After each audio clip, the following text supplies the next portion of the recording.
Hello? Jill, are you okay? Brad, is that you? Listen, you gotta get out of there. What are you talking about? I don't have time to explain. You gotta get out of there right now. All right, let me grab my... Well, hi there. Did you hear the news? It's pretty old, but I spent quite a while breaking this wall down.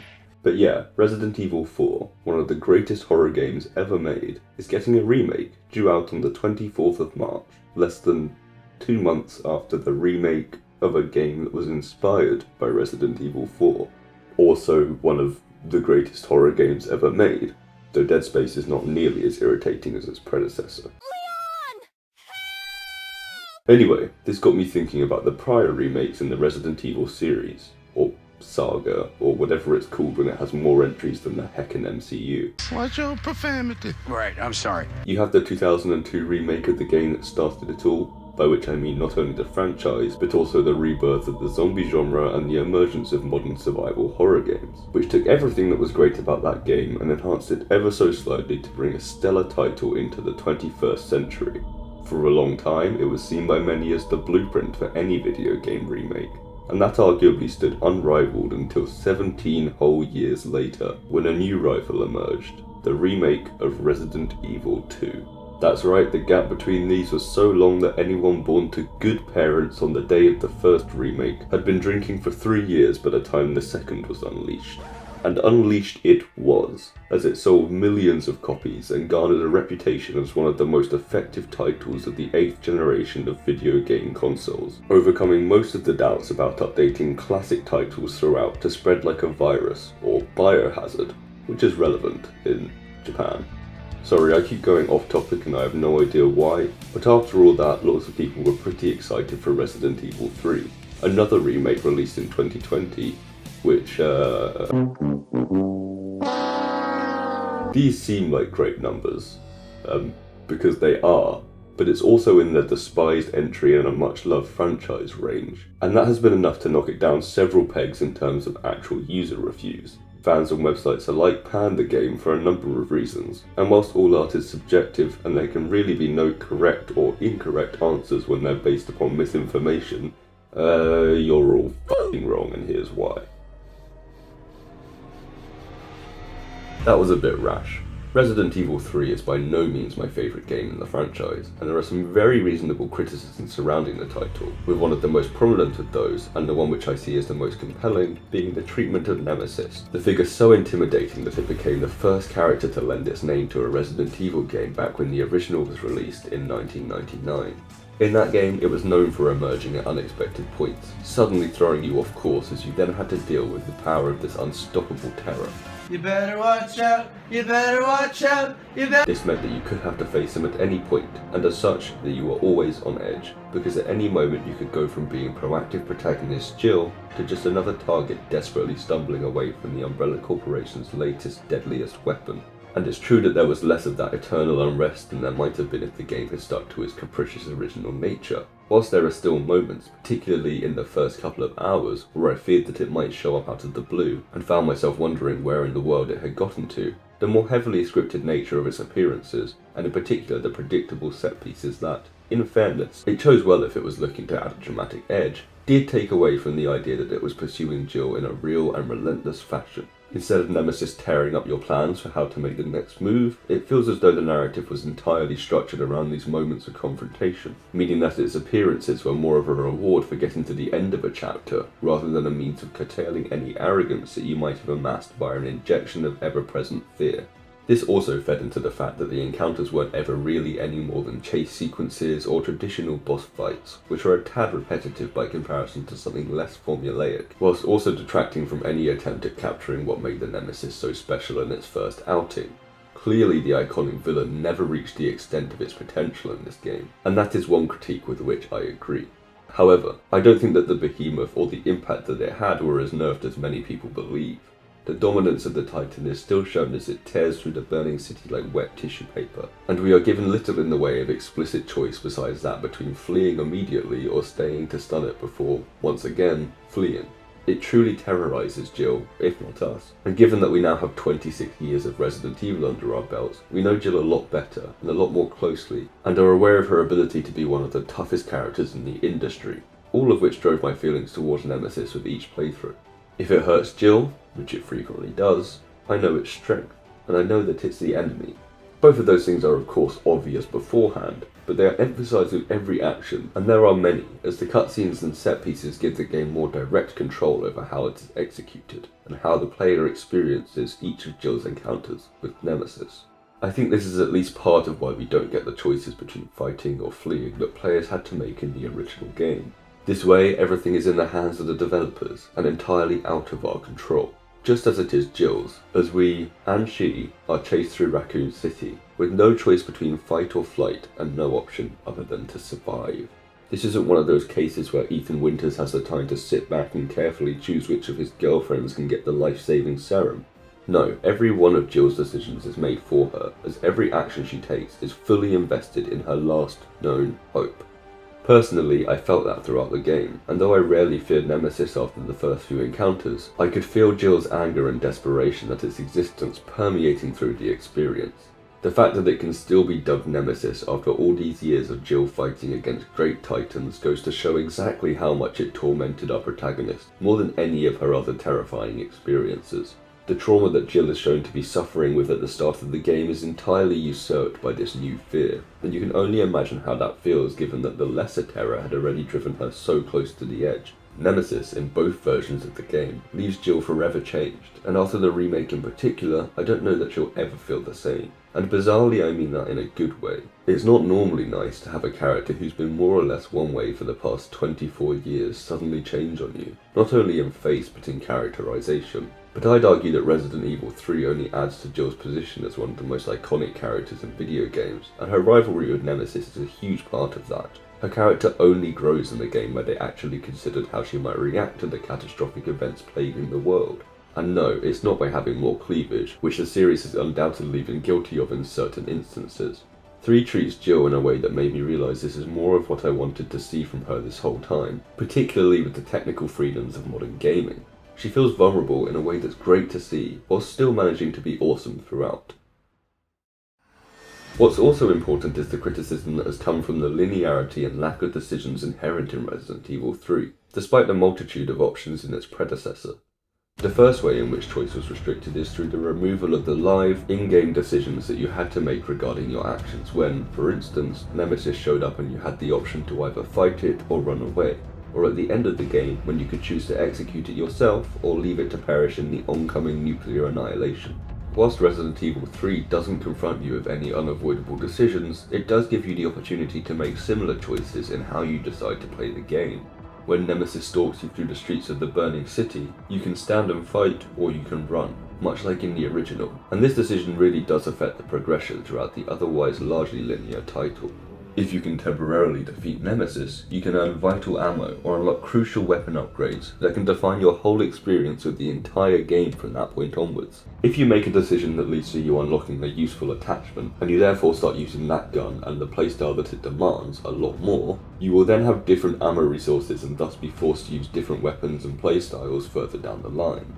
The first time I played, I didn't stop to fight one single time, and found myself woefully low on any kind of effective ammo at a later stage in the game. The second time, it was a completely different story, meaning that I actually really noticeably experienced something that some people claim was removed from the game entirely. Those moments that they're remembering aren't gone, they're just not spelt out in big bold letters every time they happen. People also refer to the lack of choice in weapons, specifically the unlockable kind that make the game incredibly easy as a reward for finishing it in the first place. Ignoring the fact that there's the series' classic infinite rocket launcher, which can be unlocked via the currency that you earn through playing the game, this is still not particularly valid of a criticism from my perspective. If, as we've discussed, you complain about Resident Evil 3 being more action than survival horror, it seems self-contradictory to also want it to be a power fantasy, which, as I say, it can be anyway thanks to the utter dominance of the game's most dangerous unlockable weapon, and also this absolute monstrosity. So what exactly is it that people wanted? There are a fair few weapons in the game, but you also have to manage your ammunition, and giant weapon wheels stacked with 6 shades of gunmetal death sticks almost never allow for situations where that resourcefulness is necessary. It would entirely disrupt the experience that people allegedly wanted from the title, and then they'd be complaining even more ferociously about the all-out action element. And then they say, well, what about the outfits, of which there were very few by comparison to the other Resident Evil games, including the 9 outfits of the predecessor. If I remember correctly, there are 3 and then there are a further 2 that you could have had as a reward for pre-ordering the game. That is pretty poor, especially split over 2 characters, so I get why people were upset, though I do think it's weird that there was such an uproar over the changing of her outfit from this to this. Like, what?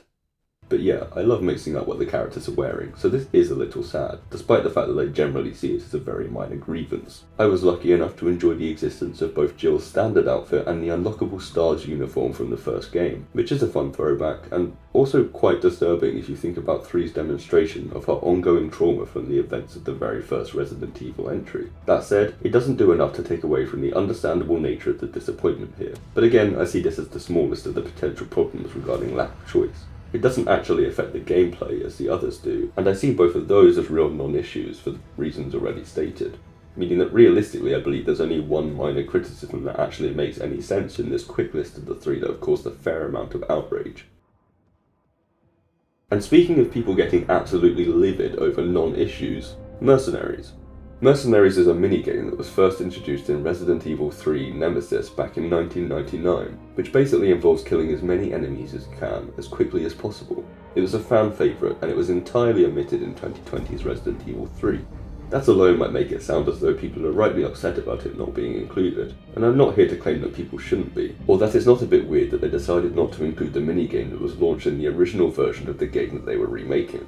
However, I again think that the extent of the outrage is more than a little strange, because the 1999 game wasn't the only entry in the Resident Evil franchise to feature the Mercenaries minigame. In fact, there are 5 titles that do, not to mention that there's a whole darn game devoted to it too. Profanity. Sorry. It's hardly like fans of the franchise have been starved of Mercenaries since its initial inclusion back in the 20th century. Instead, it's been in 5 of the main series' last 6 games and had a spin-off back in 2011.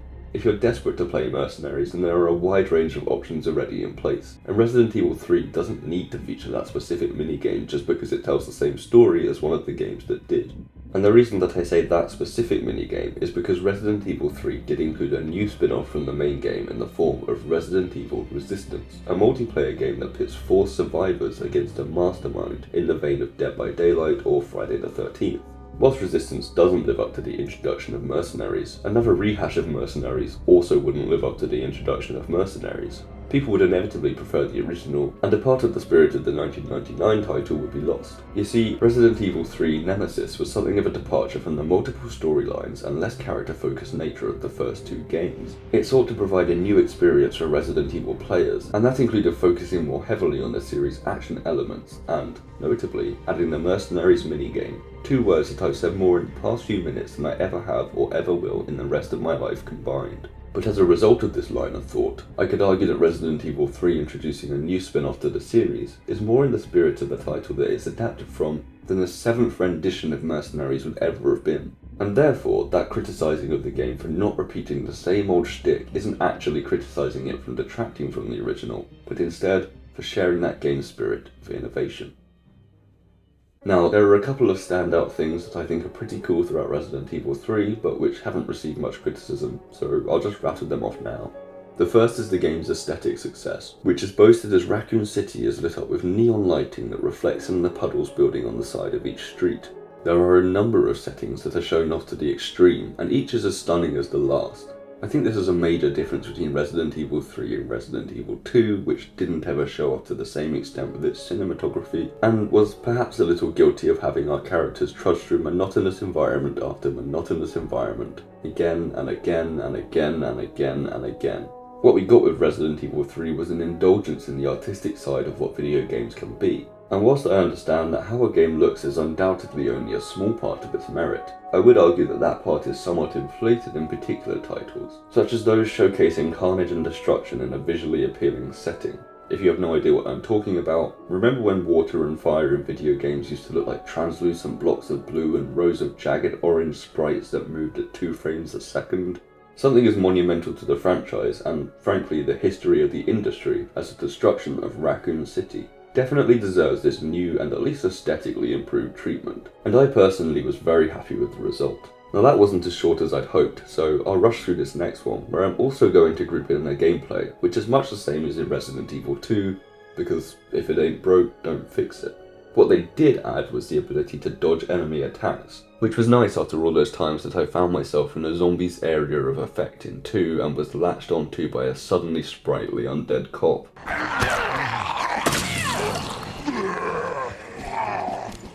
Other than that though, it was much the same shooting through hordes of infected monsters as in the stellar predecessor, so I don't have much else here to add. Moving on then. Another aspect of the game that many took issue with was the diminishing of the franchise's iconic puzzles, which were largely simplified by comparison to previous entries. Whereas other games have had you do some ridiculous Monkey Island nonsense to get through a door and escape into the next level, Resident Evil 3's puzzles are more like those baby toys where you have to put little shapes through the right hole. The last major puzzle of the game, for instance, is about getting the right amount of each component of a vaccine by putting different amounts of fluid in different vials, which has been disparaged for its simplicity, and I can absolutely see why. But that said, it's more or less the same puzzle from the end of the Resident Evil 2 remake, which, whilst lazy, is no more insulting as an easy puzzle than in that game, which received such phenomenal praise. It's like when Dragon Age Inquisition won Game of the Year, and then the very similar but simultaneously much improved Mass Effect Andromeda received so much backlash that it killed one of the most popular game franchises of the millennium. Seriously though, the Resident Evil conundrums haven't been all that tough for a long time now. In the widely adored Resident Evil 7, there's only one real puzzle, which you are shown how to complete beforehand, whilst in popular game Resident Evil Revelations, the only puzzle that I can remember is decoding its ham-fisted storytelling. I think it's bizarre to single out Resident Evil 3 for a characteristic that most of the series games have had since 2005, and even more bizarre to respond as some have by punctuating claims that the puzzles are too easy through expressing outrage over the fact that the popular riddles from the original game haven't been carried over into the remake. If you want to redo them for nostalgic purposes, that's fine. And if you want tough puzzles, that's also fine. But you can't say that you want those tougher puzzles and then also complain that they didn't include all of the puzzles that you already know the answer to. If they did, they'd end up with double the amount of the original game, and 90% of the time would be spent solving them. And again, that really doesn't suit the constant chasing and extreme time constraints that are necessary to the game and its story.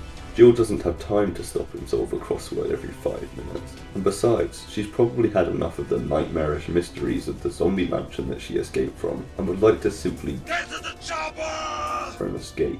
It's not even as though the games have never been fast-paced before, or are ever really sticklers for the vital importance of unerring subtlety, so I think we can do with slightly less brain training for one short game. And short it is. Looking now at probably the most common and ferocious critique of 2020's action thriller, the game received huge amounts of condemnation for the length of its main story. It can quite easily be breezed through in 4 hours or less, which is not nearly long enough for a game sold at full AAA price, and is even more egregious when considering that some people pre-ordered the collector's edition for $180, which, although it included posters and a statue of Jill Valentine, effectively amounts to $45 for every 60 minutes of playtime. That is obscene, and I can see why anyone hearing that would be fuming at Capcom for pulling such a ridiculous scam on the loyal fans of the franchise, some of whom have been buying and playing religiously for 24 years at this point. And if I were to leave it there, I think everyone would agree, but you've been watching this video long enough by now to know that that was never going to happen. And the best way to get to where I'm going with this is to take a look at one example of an article in which a popular media outlet espouses this criticism, and that's What Culture's Resident Evil 3 remake, 10 Reasons Why It Sucks, by Greg Hicks. It's a perfectly fine listicle type thing, although it is one of those where you have to click next page 9 times to get through the full list. But it's actually a really good collection of the reasons why people were upset with the game, covering most of what I found elsewhere in my, well, I won't call it research, but talking to people and looking on Google. And Greg's clearly a fan of the series who cares about the games and their qualities as well. So yeah, it's definitely got a fair few things going for it, and I don't mean to call its quality or validity into question. However, in the section on the game's length, it highlights what I feel is disappointing about a lot of the nature of this critique. Of the game's infamous shortness, Greg writes, "I don't mean in the grand scheme of taking your time to explore, because you can faff about for ages. That's your choice. but for those who are just concerned with getting the story done, an average of about 4 hours is shocking. Whilst this is true, and 4 hours really isn't long enough for any game masquerading as something full-sized, that lack of interest in actually playing the game, you know, where you call exploration faffing about and your attitude is one where you'd fully type out that you're just concerned with getting the story done, really suggests to me that you might not have a fully informative and objective view of the game. If Resident Evil players are used to running back and forth and going through the same area over and over and over and over, which, believe me, they are, then they're surely more likely to explore the nooks and crannies of every area and to read every note that they go out of their way to find. Unless they're looking up the answers to every puzzle while simultaneously refusing to learn more about the collapse of Raccoon City or the lore inherent in the game, which itself kind of seems in bad faith as a means of forming an opinion on the player experience, they probably won't be zooming through it like it's some kind of a chore. And this is shown by the fact that the average playtime is apparently about 7 hours, not 4. Again, I'm not trying to defend the game's length here, but rather to highlight that these opinions of the game seemed almost as derived from a refusal to cooperate with, you know, how it's designed to be played, and that it's much easier to parrot an angry opinion of a game that you say was too short than to play it quote-unquote properly and come to an actual conclusion, especially given the prominence of review bombing and the fact that the internet has monetized rage. And length is such an easy, relatable and quantifiable criticism. But to me, if there are genuinely interesting and viable ways to spend the rest of your time in the game, making such an accusation against the title says more to me about how you played it than about the game itself. For instance, Call of Cthulhu is a game that allegedly takes the average person around 9.5 hours to beat, right? That's if you're taking in the 8 hours of main story and roughly 1.5 hours of extras without going full ridiculous completionist mode, which is apparently a 13-hour task. I, however, completed Call of Cthulhu in not much more than 5 hours. And that's not some weird brag about being great at Call of Cthulhu, it's much more of an admission that I didn't take the time to properly absorb everything or even a significant portion of the things that it had to offer. Don't you think that if I'd taken in the extra 3 hours of main story, or any of the further 5 hours of additional content, I might have gotten something more from the game, especially as a huge fan of Lovecraftian style horror? Because I certainly do, but I'm also not that motivated to play it again, because although I did find its story interesting and enjoyed certain mechanics that I might delve a lot deeper into with a replay, I also didn't have my interest piqued in the way that I might have if I'd given it more time. It is perfectly valid to criticise the length of a game when it's an actual issue, especially if it costs as much as Resident Evil 3 did, but it's not quite the same story when there's so much more on offer that you're just ignoring. Otherwise I'd say Far Cry 5 was shit because I accidentally unlocked the secret ending that one time and ended the game before it had even begun. Terrible game, 5 minutes long. But that's a ridiculous review, and that's why I can't take a lot of criticisms particularly seriously, when so many people have done the equivalent of staring at their phone throughout an entire film, and then giving it a half-star review on Letterboxd because it was only 82 minutes long. Fair play if you didn't like the game because of its length, but not if you're a journalist or reviewer with a considerable following who decides to make your attitude the game's problem. You can play Resident Evil 3 for a lot longer than its story lasts, and yes, that will still be a fair amount shorter than playing through the remake of 2 in the same fashion, but these are different stories in different games. Jill wouldn't have benefited from wandering back and forth solving 30 puzzles in the police precinct because she's constantly being hunted and is on a major timer with, you know, the entire city about to explode into nuclear hellfire. For me, if the game had been a struggle to complete in under 10 or 12 hours, it wouldn't have been able to sustain the high intensity of Jill's escape, and would have ended up being something of a slog, which is, in my books, and given the nature of its intended atmosphere, far, far more of a death sentence than the length itself is. As I've said, Resident Evil 3 is unquestionably a game with some issues, but as I've detailed in almost every instance here, I can't help but feel that, more often than not, they are either blown out of proportion, or even born from a distortion of the facts that produces a series of myths, which are easily believed, and even more easily repeated. It's not that I'm saying everyone should love Resident Evil 3, but more that if you haven't played it, or maybe even if you did ages ago and have just sort of put it behind you, I would recommend giving it a go in light of what I've said. Not that I'm some Resident Evil guru who can make any game good. Sometimes that's just impossible. But I think that if you look at 3 now that we've had a couple of years of everyone cooling off, you'll notice that there really are some moments of greatness in there.